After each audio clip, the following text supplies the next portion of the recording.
السلام عليكم ورحمة الله وبركاته.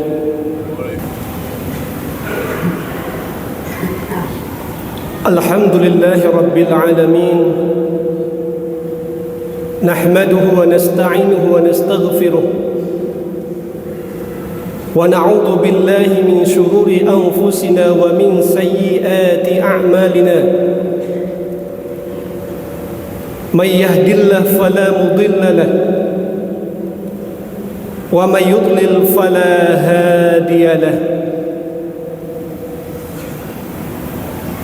أشهد أن لا إله إلا الله وحده لا شريك له، وأشهد أن سيدنا محمدا عبده ورسوله. اللهم صل وسلم وبارك على سيدنا محمد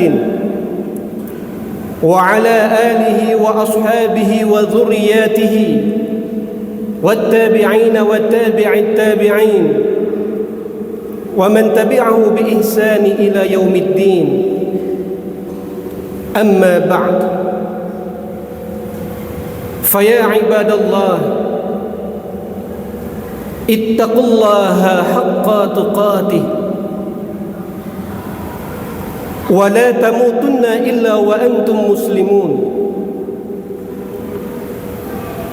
وقال تعالى: بسم الله الرحمن الرحيم، لئن أشركت ليحبطن عملك، صدق الله العظيم. Puji syukur kehadirat Allah Subhanahu wa ta'ala.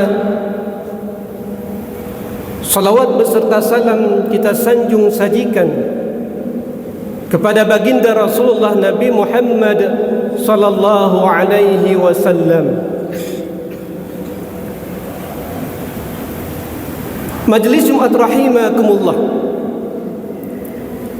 marilah senantiasa kita meningkatkan derajat ketakwaan kita kepada Allah, sembari kita menunggu datangnya malaikat maut. Ketika ajal kita telah datang, tidak ada bekal yang paling baik melainkan takwa. Maka mumpung kita masih diberi kesempatan oleh Allah Subhanahu wa ta'ala, mari terus kita meningkatkan ketakwaan kita kepada Allah Subhanahu wa ta'ala. Dalam kesempatan yang singkat ini, kami diberi amanah oleh Badan Kemakmuran Masjid Rahmat Takengon untuk membahas tentang membentengi umat dari syirik dan khurafat. Membentengi umat dari syirik dan khurafat. Pada dasarnya Islam dibangun di atas tauhid, dibangun di atas tauhid, yaitu mengesahkan Allah Subhanahu wa ta'ala. Bahkan seluruh nabi yang datang, yang hadir, itu datang dengan tauhid. Nabi Nuh, Nabi Ibrahim, Nabi Isa, Nabi Musa, sampai Nabi Muhammad sallallahu alaihi wasallam, semuanya itu menyeru untuk menyembah Allah Subhanahu wa ta'ala. Sebagaimana seruan itu diabadikan oleh Allah Subhanahu wa ta'ala dalam Quran surat Hud ayat 50. Allah Subhanahu wa ta'ala berfirman, "Ya qaumi ibudullah ma lakum min ilahin ghairuh." Wahai kaumku, para nabi menyeru, wahai kaumku, sembahlah Allah, beribadahlah kepada Allah. Tidak ada Tuhan yang patut disembah melainkan Allah Subhanahu wa ta'ala.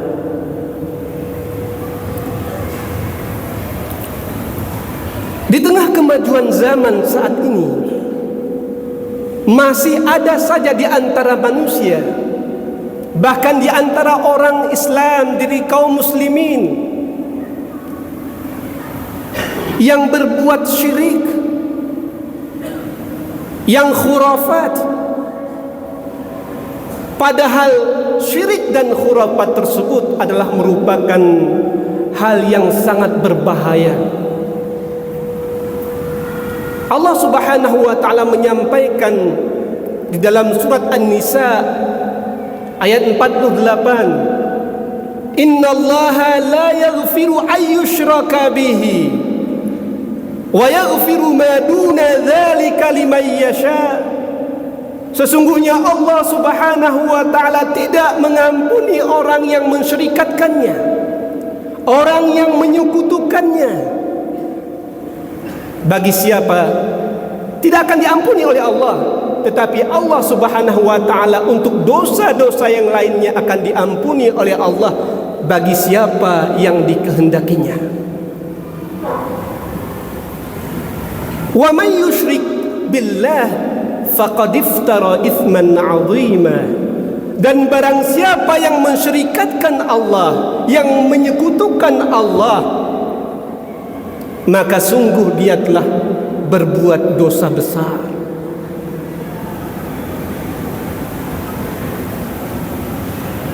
Majelis Jumat rahimakumullah, dalam urutan dosa besar, syirik itu mendapat urutan yang paling pertama.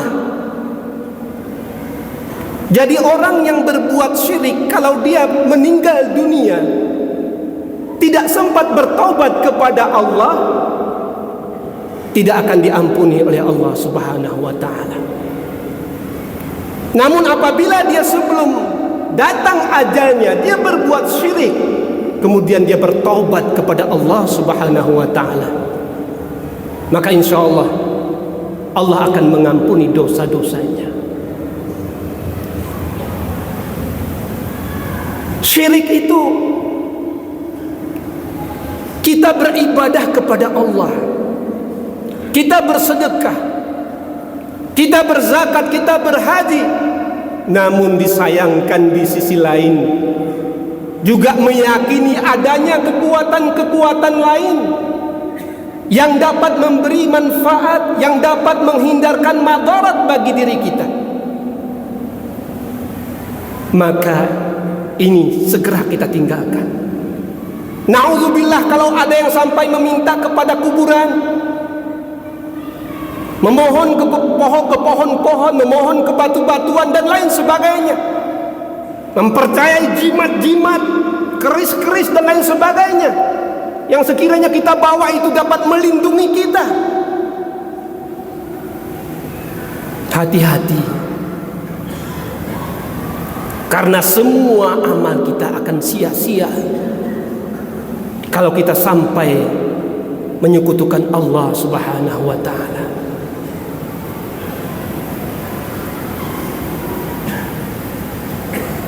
Namun ada syirik besar, ada syirik kecil. Itu yang tadi syirik besar. Syirik kecil itu, ini yang sangat dikhawatirkan oleh baginda Rasulullah. Dalam hadis riwayat Ahmad, Rasulullah menyampaikan, "Inna akhwafa ma akhafu alaikum asyirkul asghar." Sesungguhnya yang paling aku khawatirkan yang terjadi pada kalian, pada umatku, adalah syirik kecil. Para sahabat bertanya, "Wa ma syirkul asghar ya Rasulullah?" Apakah itu syirik kecil tersebut ya Rasulullah? Syirik kecil itu adalah ar-riya. Riya itu syirik kecil. Beribadah tetapi ingin dilihat oleh orang lain, ingin dikatakan kita orangnya khusyuk, ingin dikatakan orangnya hebat, ingin dikatakan kita dermawan dan lain sebagainya. Hati-hati. Mengapa Rasulullah khawatir? Terkadang orang tidak sadar dia telah berbuat riya. Ketika dia sholat di rumah dia biasa-biasa saja, tetapi ketika sholat di depan orang ramai, sholat di masjid, lamanya luar biasa, khusyuknya pun khusyuk karena orang ramai. Secara tidak langsung dia telah riya. dia telah berbuat syirik. Mengapa syirik? Karena dia sholat bukan karena Allah, dia beribadah bukan karena Allah, dia beribadah supaya dilihat oleh orang lain. Tidak mengharapkan Allah Subhanahu wa ta'ala, tapi mengharapkan dilihat, dipuji oleh orang lain. Ini kita harus berhati-hati dalam hal ini. Kalau syirik kecil saja dikhawatirkan oleh baginda Rasulullah, khawatir beliau kalau kita sampai syirik kecil, bagaimana dengan syirik besar? Bagaimana kekhawatiran beliau lebih besar lagi tentunya. Sekarang kita kembalikan kepada diri kita masing-masing. Hari ini kita duduk, kita ingat kembali, sudahkah kita betul-betul hanya mentauhidkan Allah Subhanahu wa ta'ala? Kalau belum bersih, segera bersihkan sebelum kita menjadi orang yang menyesal tanpa akhir, tanpa batas. Majelis Jumat rahimakumullah, yang selanjutnya adalah khurafat. Khurafat itu adalah cerita-cerita yang tidak berdasar, kepercayaan-kepercayaan yang irasional, yang tidak masuk akal, tapi diyakini di tengah masyarakat. Sebenarnya khurafat ini adalah nama orang. Nama orang dari Bani Israel namanya khurafat. Dia senantiasa menyebarkan mitos-mitos. Dia senantiasa menyebarkan takhayul-takhayul, cerita-cerita yang tidak masuk akal kepada orang. Sampai ada bahasa, jangan percaya sama khurafat. Kenapa? Karena khurafat itu selalu menyebarkan cerita-cerita yang tidak benar, yang tidak ada dasar syar'inya, dan secara tidak sadar terkadang juga menyebar di tengah masyarakat kita. Terkadang ada orang yang datang, yang pergi ke kebun, bawa mobil, ternyata di kebun dia meninggal di kebunnya. Dia membawa mobil ke kebunnya, tetapi keluarganya tidak berani menaikkan yang punya mobil yang meninggal tadi ke atas mobilnya. Kenapa? Karena ada khurafat. Ada cerita bahwa sekiranya mobil pribadi dinaiki oleh mayat, mobil itu akan terus-terusan rusak. Akhirnya ditunggulah ambulan. Ambulan berkali-kali, beratus kali-kali membawa mayat, tidak rusak-rusak, waktunya rusak ya rusak. Kalaupun itu benar, yang membuat itu benar, ketika dibawa mayat menggunakan mobil pribadi rusak, yang membuat itu benar adalah keyakinan yang bersangkutan bahwa hal itu akan terjadi. Karena kita, apa yang terjadi sesuai dengan keyakinan kita. Ada juga terkadang menyebar ketika kita tidak sengaja menabrak kucing, harus keluar membuka baju, dikuburkan. Kalau tidak kita akan sial. Ini khurafat. Kalau dikuburkan, kuburkan saja. Memang seperti itu semestinya yang kita lakukan. Tidak usah meyakini hal-hal yang sedemikian rupa. Bikin rumah, pintu depan dengan pintu belakang tidak boleh lurus, karena rezeki tidak akan datang. Kalaupun datang hanya lewat saja. Ini kan ilmu keyakinan orang-orang Tionghoa, Feng Shui. Diyakini. Jadi cerita-cerita seperti ini, takhayul-takhayul seperti ini, ketika diyakini kebenarannya, itulah disebut dengan khurafat. Dan khurafat itu merupakan jalan licin untuk menuju kesyirikan. Jalan licin untuk menuju kesyirikan. Jadi kalau kita membuat rumah, pintu depan dengan pintu belakang tidak lurus, ya buat saja. Tidak usah ada keyakinan kalau rezeki tidak akan datang, hanya lewat saja. Tidak usah ada itu. Tidak perlu.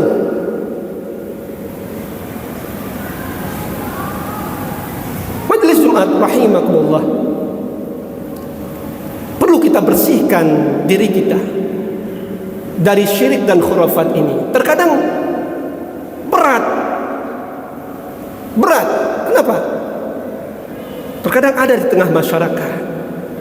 Maka kita harus betul-betul meluruskan niat kita bahwa ini bukan karena mitos takhayul yang menyebar, tetapi memang kita kerjakan bukan karena hal tersebut. Bagaimana kita membentengi diri kita dari syirik dan khurafat ini? Yang penting, yang pertama sekali yang mesti kita tanamkan di dalam diri kita, yang kita tanamkan kepada anak-anak kita, kepada masyarakat kita, kepada umat kita adalah kita tanamkan tauhid, ilmu tauhid, akidah yang benar, keyakinan bahwa tidak ada yang dapat memberi kekuatan, tidak ada yang memberi manfaat, yang menghindarkan madarat, melainkan Allah Subhanahu wa ta'ala. Takdir itu semua ditentukan oleh Allah Subhanahu wa ta'ala. Langkah rezeki, petemun maut, itu adalah ketentuan Allah Subhanahu wa ta'ala. Namun terkadang manusia itu khawatir, takut untuk menghadapi masa depan, untuk menghadapi kenyataan, sehingga dia terkadang melakukan hal-hal yang mensyirikatkan Allah Subhanahu wa ta'ala, berikhtiar dengan cara-cara mistis dan lain sebagainya. Na'udzubillahi min dzalik.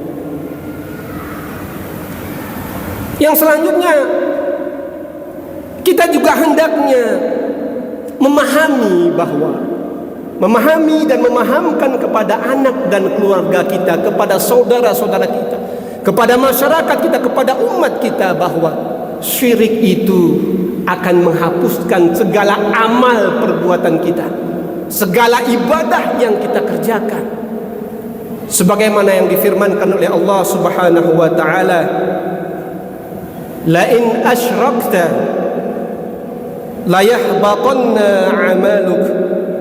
Sekiranya kamu berbuat syirik, mensyirikatkan Allah Subhanahu wa ta'ala, la yahbatanna amaluk, maka gugurlah semua amalmu. Ini terdapat di dalam surat Az-Zumar ayat 65. Harus kita pahami betul itu. Terkadang kami mengingatkan orang tua kami pribadi, orang tua kami sendiri ketika masih ada, mengingatkan ibadah jangan sampai syirik, jangan sampai mengikuti khurafat, takhayul. Ini harus kita luruskan betul dalam diri dan keluarga kita. Majelis Jumat rahimakumullah, kita juga hendaknya menyaring dalam keluarga kita, menyaring media, terlebih saat ini ada TV, ada HP. Terkadang itu merupakan salah satu pintu masuknya khurafat, salah satu masuknya kesyirikan ke dalam keluarga kita. Karena tidak jarang tontonan-tontonan, sinetron-sinetron, film-film yang dikaitkan dengan kesyirikan, yang dikaitkan dengan hal-hal yang berbau mistis, bahkan nyanyian-nyanyian yang secara tidak sadar kita nyanyikan, padahal itu adalah nyanyian kesyirikan. Kita tidak sadar. Bagi saudara kita, dia menyanyikan itu memang agamanya bukan agama Islam, tetapi kita secara tidak sadar menyanyikan. Oh, kita tidak, kemana kita? Padamu bulan, padamu bintang, kemana arahnya misalkan. Itu salah satunya misalkan. Jadi kita harus hendaknya menyaring, memperhatikan, menjaga media elektronik yang saat ini memang begitu pesat masuk ke dalam keluarga kita, yang tidak mengenal batas usia, yang hanya beberapa tahun saja anak sekarang sudah mengenal hal tersebut. Majelis Jumat rahimakumullah, Rasulullah sallallahu alaihi wasallam menganjurkan kepada kita untuk senantiasa berdoa agar kita terhindar dari perbuatan syirik, sebagaimana yang diriwayatkan oleh Imam Ahmad bahwa Rasulullah sallallahu alaihi wasallam bersabda, Allahumma inni a'udzu bika min an usyrika wa bika wa ana a'lam. Allahumma inni a'udzubika an usyrika bik wa ana a'lam. Ya Allah, aku berlindung kepadamu dari mensyirikatkanmu, dari menyekutukanmu, padahal aku juga tahu tentang hal itu. Wa astaghfiruka lima la a'lam, dan aku memohon ampun kepadamu dari hal-hal yang tidak aku ketahui. Mudah-mudahan khutbah yang singkat ini bermanfaat untuk kami pribadi dan kita semuanya. Alhamdulillahi rabbil alamin, nahmaduhu wa nasta'inuhu wa nastaghfiruh wa natubu ilaih wa na'udzu billahi min syururi anfusina wa min sayyiati a'malina. Man yahdihillahu fala mudilla lahu wa man yudlil fala hadiya lahu. Ashhadu an la ilaha illallah wahdahu la syarika lah wa ashhadu anna sayyidana Muhammadan abduhu wa rasuluh. Allahumma salli wa sallim wa barik ala sayyidina Muhammadin wa ala alihi wa ashabihi wa dhurriyyatihi wattabi'in wa tabi'it tabi'in wa man tabi'ahu bi ihsani ila yaumiddin. Amma ba'd. Ittaqullaha haqqa tuqatih wa la tamutunna illa wa antum muslimun. Wa qala ta'ala, la in asyrakta la yahbatanna 'amaluk. Sadaqallahul 'azim. Barakallahu li wa lakum fil Qur'anil 'azim wa nafa'ani wa iyyakum bima fihi minal ayati wa dzikril hakim wa taqabbal minni wa minkum tilawatahu innahu huwas samiul 'alim.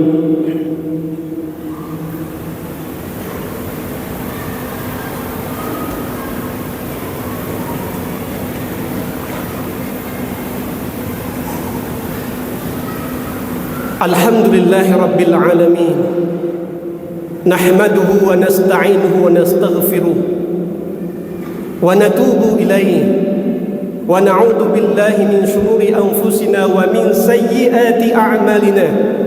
Man yahdihillahu fala mudilla lahu wa man yudlil fala hadiya lahu.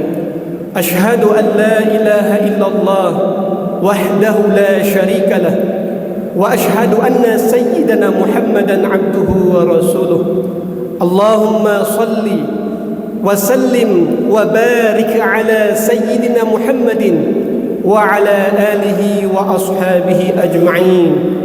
Usikum wa nafsi wa iyaya bi taqwallah wa ta'atihi la'allakum tuflihun. Inna Allaha wa malaikatahu yusalluna 'alan nabi. Ya ayyuhalladzina amanu sallu 'alaihi wa sallimu taslima. Allahumma ighfir lil mu'minina wal mu'minat wal muslimina wal muslimat al ahya'u minhum wal amwat innaka sami'un qaribun mujibud da'wat wa ya qadiyal hajat. Allahumma ansur ikhwanal mujahidin wal muslimina wal mu'minina fi Palestin wa fi kulli makan. Allahumma a'izzal islam wal muslimin wa ahlikil kafarata wal mubtadi'ata wal musyrikin wal yahud wa Israel a'da'aka a'da'ad din. Allahumma shattit shamlahum wa mazziq jam'ahum wa zalzil aqdamahum wa alqi fi qulubihim ru'ba innaka ala kulli shay'in qadir. Rabbana atina fid dunya hasanah wa fil akhirati hasanah wa qina 'adzaban nar. عباد الله ولا ذكر الله أكبر. أقيموا الصلاة.